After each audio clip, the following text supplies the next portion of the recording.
Bismillahirrahmanirrahim. Assalamualaikum warahmatullahi wabarakatuh.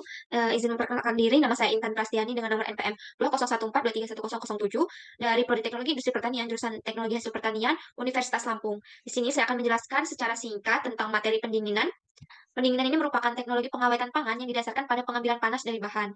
Nah, pendinginan ini sendiri dibagi menjadi tiga menurut suhu, yaitu suhu -1 hingga 1 derajat Celcius ini biasanya digunakan untuk jenis bahan ikan segar, daging, sosis, daging giling, dan daging asap. Kemudian suhu 0 sampai 5 derajat Celcius ini digunakan untuk mendinginkan daging kaleng pasteurisasi, susu, krim, yogurt, salad, siap saji, pasta, pizza, produk roti-rotian, adonan siap masak. Lalu untuk suhu 0 sampai 8 derajat Celcius ini digunakan untuk mendinginkan jenis bahan mentega, margarin, dan keju.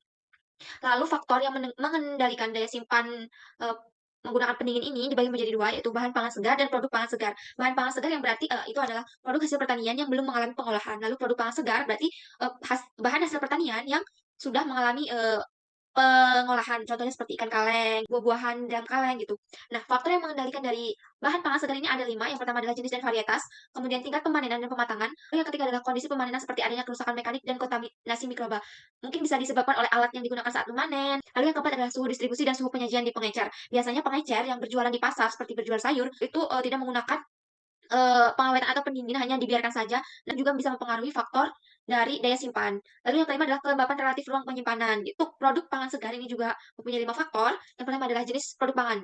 Lalu yang kedua adalah tingkat destruksi dan inaktivasi enzim selama pengolahan. Lalu yang ketiga adalah pengendalian tingkat higienitas selama pengolahan dan pengemasan.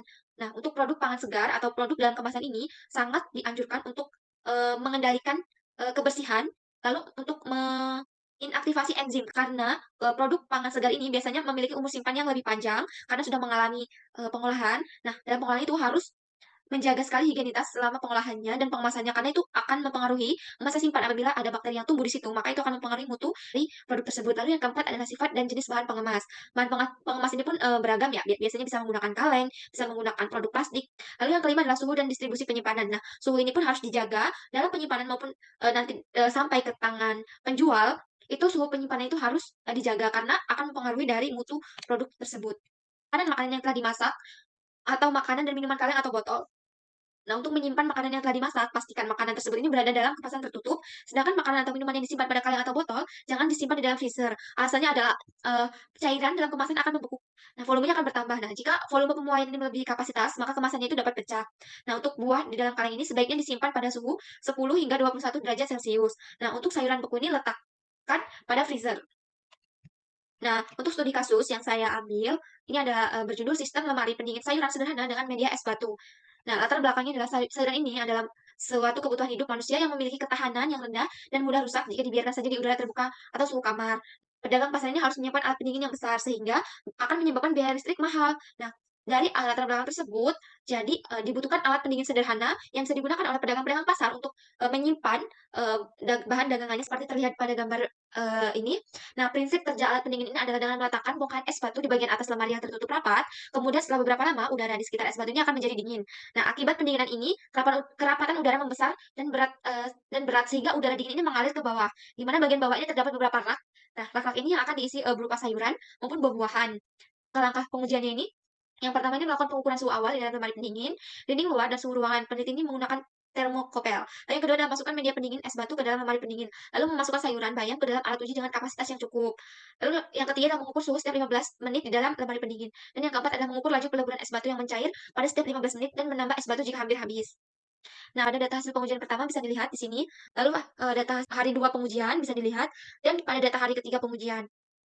Nah, dari data hasil pengujian dilakukan perhitungan terhadap kinerja lemari ini didapatkan pada tabel-tabel di bawah ini. Nah, di sini ada tabel hasil analisa perhitungan.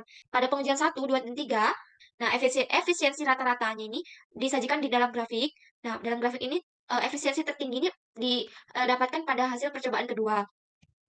Bisa kita lihat bahwa gambar di sebelah kiri ini merupakan daun bayam yang diuji atau dimasukkan di dalam alat pendingin sederhana selama 3 hari, dan yang di sebelah kanan ini merupakan bayam yang disimpan di ruang terbuka. Dari gambar tersebut terlihat bahwa sayuran yang berada di sebelah kanan ini mengalami penyusutan menjadi kecil dan kering.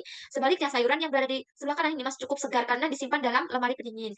Alat pendingin ini diharapkan dapat menjadi solusi bagi penjual sayuran yang berada di pasar-pasar untuk memperpanjang umur simpan dari sayuran atau buah-buahan segar yang akan mereka jual. Persentase sayuran dan buah-buahan yang terbuang itu dapat berkurang sehingga profit yang mereka dapatkan pun bisa lebih banyak lagi.